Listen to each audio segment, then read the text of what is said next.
Well, Stewart. not all of it. We'll give maybe up to a second. Sorry, Eddie. Stewart Edwards back-to-back on the racetrack, second and third. Terrific championship that these two have engaged in. All the fun words after the Martinsville win by Stewart last week and here at Texas, and yet they're running second and third on the racetrack. One of the other chasers, Brad Keselowski, on pit road late, Doc. Yeah, by far the best run he has ever had in his young career here at Texas. Brad Keselowski coming in, 2 right side cars, going to get 1 can of fuel to make it these final 7 or 8 laps, guys. That'll be pretty costly there. Yeah, I think this is pretty slim chance this 31 is going to make it to the end. They're taking a big gamble, but hey, they don't have anything to lose.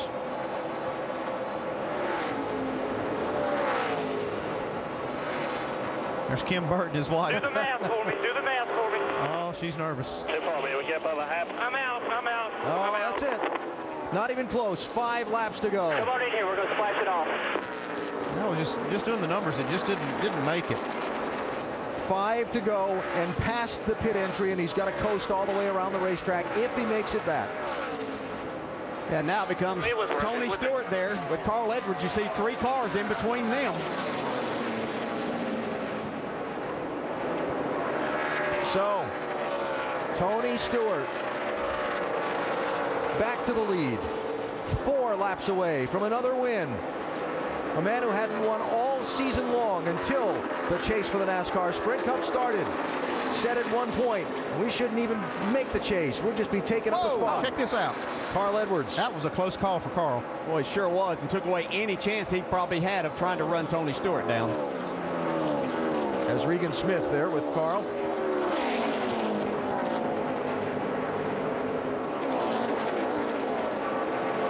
Stewart dominating this race. He has spent 170 of 331 laps out in front.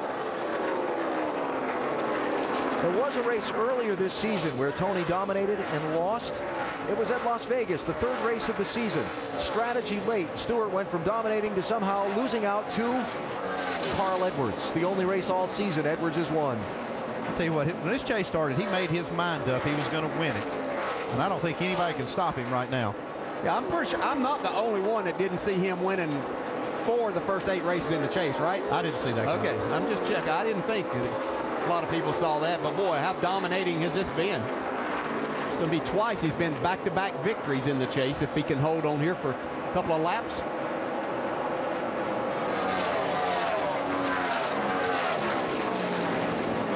And Kurt Busch on pit road with a late stop. The white flag flying for Tony Stewart as he comes off of turn number 4, 1 lap away from victory.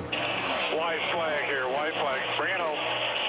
Stewart started this championship with a win at Chicagoland, backed it up the next week with a win at New Hampshire, then had the terrible race at Dover where he finished 25th.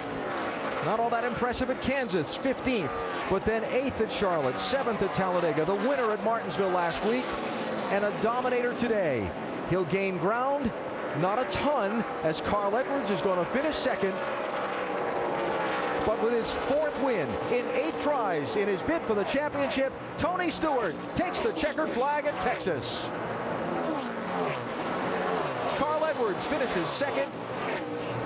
And the championship goes on to its final 2 races with the top 2 separated by 3 points. 3 positions on the racetrack. It's going to be fun. How good is that, though? With all the talk and everything that happened. Great job, guys. Awesome pit stop at the end. That did it, man.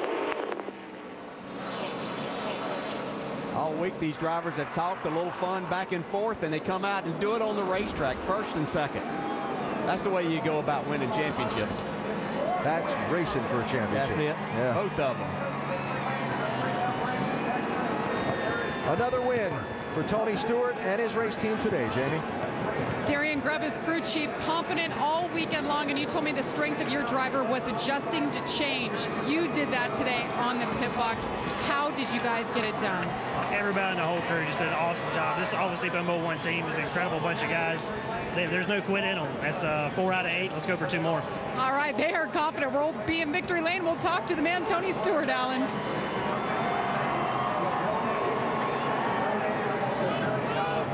All I can think is, wow.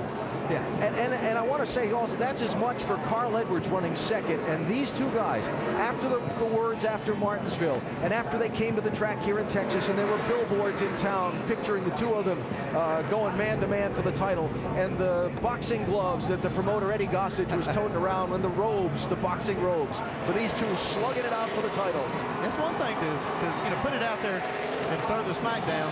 Tony Stewart backed it up. Yeah. Now, I know the checkered flag just fell, guys, but let's not forget the big unknown of Phoenix Raceway next week with the reconfigured track and new pavement there. Anything could happen. And I think race fans know that because they've sold out the grandstands at Phoenix. I'm glad we got good seats. And they have some hillside seating there on the desert available. It's going to be a great race. Another smoke show at Texas. Tony Stewart, his 4th win of 2011, tied for the most this season. He didn't even get his first until the championship chase began. We go NASCAR Nonstop, presented by Nationwide.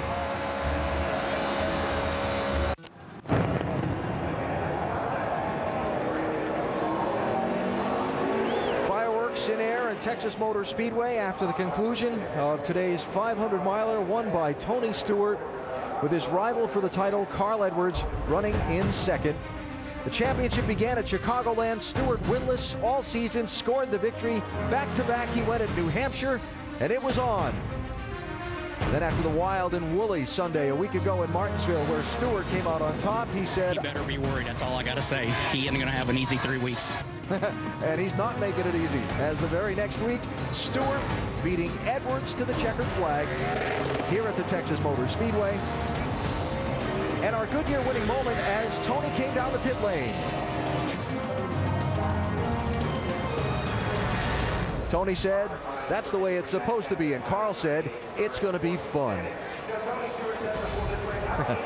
Well, off to Napa Victory Circle, where Tony Stewart has rolled in for a 4th time in 8 weeks. Tony getting some water. Hands are shaking, trembling. What a race it was. 4 wins. Unbelievable. This is the 2nd time this car has been to victory lane in this chase. Everybody is holding their breath, Tony, waiting to celebrate with you for the 4th time. And note, it is Russ Wallace. Lost his life this week, and he is a true champion. It's on the door, racing for him as well. Here he comes. Getting unhooked. Dominated the race today. Got all the bonus points he could. Brought this championship within 3 points. Tony Stewart is your winner.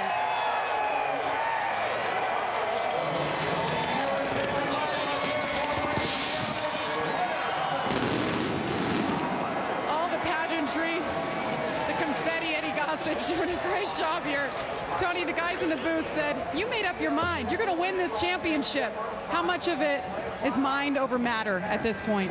I told you guys that last week. Nobody listens to me when I'm talking. Oh, we listen. So, no, I mean, we're set on it, man. I mean, this is just the way it's going to be. So, I got, this is for the Wallace family and Mr. Hendrick and his wife. After last week, they had a long week, and had a buddy that passed away when we were in Charlotte, Jim Duffer, a real close friend of mine, and forgot him last week, and I didn't want to forget about him this week. But, and just do not count us out of this thing. I can tell you that. We did everything we could do today. So just got to thank Office Depot and Mobile One and Coca-Cola and Chevy and Mac Tools and Burger King, Tornadoes, U.S. Army, Haas Automation.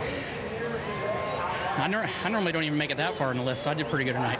Tony, take us inside that race car. All the calls, when to come, when to take 2, when to make adjustments. You guys stuck with it. You guys were a true team, you and Darian Grubb today. How good of a job did he do? Darian did an awesome job. I mean, we, it's hard to know what to do from in the car, and he's made the right calls the whole chase, and it was like we told DJ on that restart, if I could get the restart on him and get ahead of him, I thought we could stay there. So that was the difference, and the guys had an awesome pit stop at the end. I mean, if they wouldn't have had that pit stop, we wouldn't be here. Tony, nobody has ever gone winless in the regular season and come out and won the championship. You are on your way. 3 points within Carl Edwards. What do you have to say to your competition this week? I don't think we have to say anything. I think our performance today spoke for itself, so he knows already, trust me. All right, right, there you have it. 4-time winner in the chase, Tony Stewart. Let's go over to Dr. Jerry Punch. Man, still the points leader, but the runner-up today, Carl Edwards. And Carl, first of all, what did you say to Tony when you stuck your head in the window when he came by? I just told him good job. He did a great job today. Those guys stepped it up. You know, and I'm proud of my guys for hanging on and for still having the points lead. You know, at the end of the day, we're going to the final 2 races. And although we'd have loved to have won today in our Aflac Fusion, to be 3 points ahead and then to have the 3rd and 4th place guys farther behind, it looks like it's truly going to come down to Tony and I, and that's going to be a lot of fun. Where'd you guys come up a little bit short today? I know you battled some right front tire issues, but late in the race looked like you had a car that was going to be able to stay in front of the 14. Well, I think Tony said it there, that last restart. I think if I could have stayed in front of him, I'd have been able to get him. The restart before that, he spun his tires, and I felt really good about that one, and he timed it just right on that last restart, hung on my door. But, I mean, I give those guys credit. They've done a good job. But now we get to kind of pull out all the stops here. You know, our Aflac team, we've been hanging on. We're leading these points. We get to pull out all the stops for these last 2 races, and there couldn't be a better place to finish it than Homestead. So I think folks ought to stay tuned. It's going to get pretty exciting, and I'm just glad Tony and I are out there and we can race for this thing. All right, Carl Edwards, and by the way, as he came down pit road, he told his crew on the radios, guys, keep your heads up. Remember, we are still the points leaders, and we got 2 to go. Alan? Well, let's look at those standings. With 2 races remaining in the chase for the NASCAR Sprint Cup, Stewart and Edwards, virtual tie at the top of the stack, and as was mentioned by Carl, they gained a little ground on Kevin Harvick, Matt Kenseth, and Brad Keselowski today, distancing themselves from the pack. Mathematically eliminated Hamlin, Busch, and Newman. But we go down to the final couple of races with, at this point, a 2-man race for the championship. But again, with Phoenix next week and that unknown element there, I don't know if I'd rule Harvick or Kenseth out or at all. Let's hear from Matt Kenseth, Vince. Well, Matt did move up 1 spot to number 4, and Alan just posed the question with the unknown of Phoenix next week. You never really know what could happen, but how do you view your position 38 points out in 4th with 2 to go?